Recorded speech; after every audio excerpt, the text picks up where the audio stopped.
Hey, I just wanted to show you what we're working on with Indy. So we're at the park today.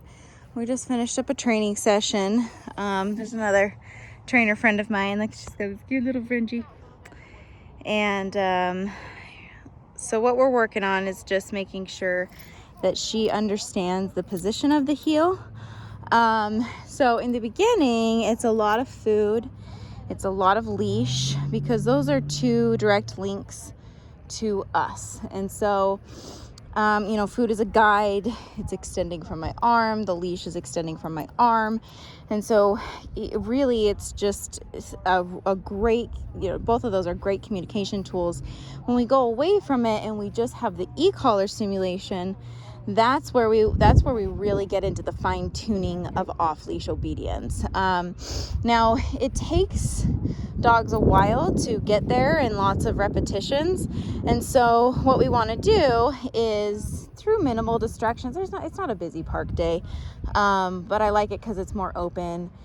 And through starting with the leash and starting with the e-collar, what we're going to start to do is we're going to start to fine tune this position. So I'm going to start her on leash. Now, she is back tied. So what that means is there's another line attached to her, because once I start going off leash, I want to make sure, for safety purposes, where we have cars and other dogs and she is a social butterfly, that we're not allowing her to run off. And so until she can be completely trustworthy, she's not going to be 100% off leash until I know that when I hit the e-collar button, she's like, oh, I get it, I'm coming back, I'm finding that heel position.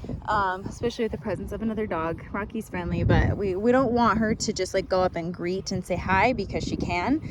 We want her to focus on healing when I'm asking her to do so. So when I lose the communication tool, the leash, I'm gonna need something else in addition to help bridge the gap. So I can always go back to the leash if I feel like she's getting frantic and she's like, I don't get it.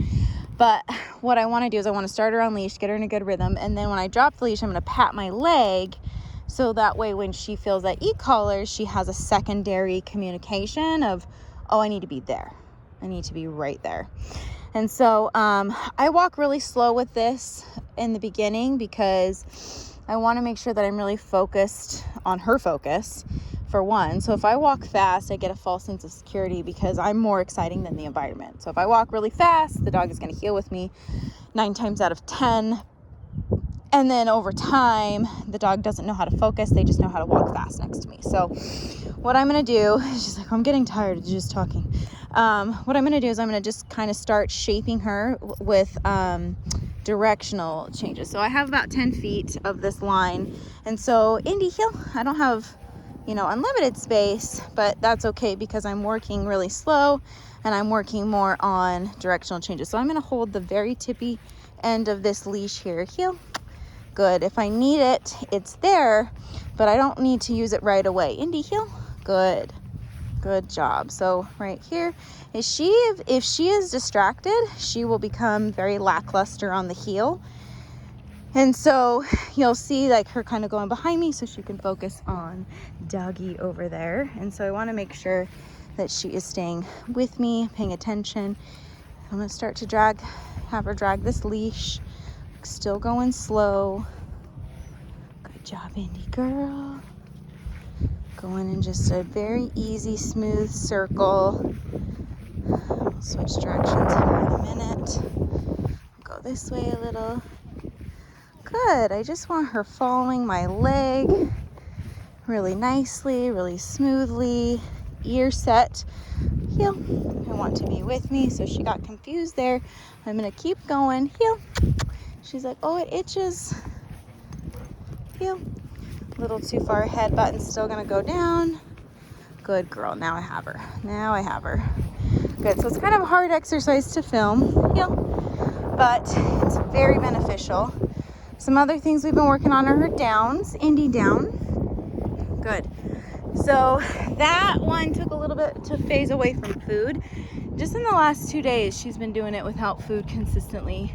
This is also great for back tie work, because she's practicing a stay here. So I'm not saying the word stay.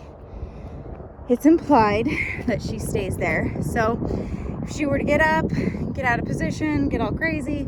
You know, dog runs by and she's like, oh, I need to say hi. And this is gonna stop her. So, oh, nope, we're gonna down. And, but we don't want the dog to feel tied up. So the long line is loose. It needs to remain loose. So if she goes out to the end of the line, holds a downside, and that collar is tight, it's not really, she's not really doing it on her own. She knows she's tied up. She hasn't hit the end of this long line, so she doesn't know that I'm holding a leash. Indy, heel. And I can go back into the heel. Good job. She's a little bit far ahead, so I'm going to keep turning left until she slows down and caters to my space.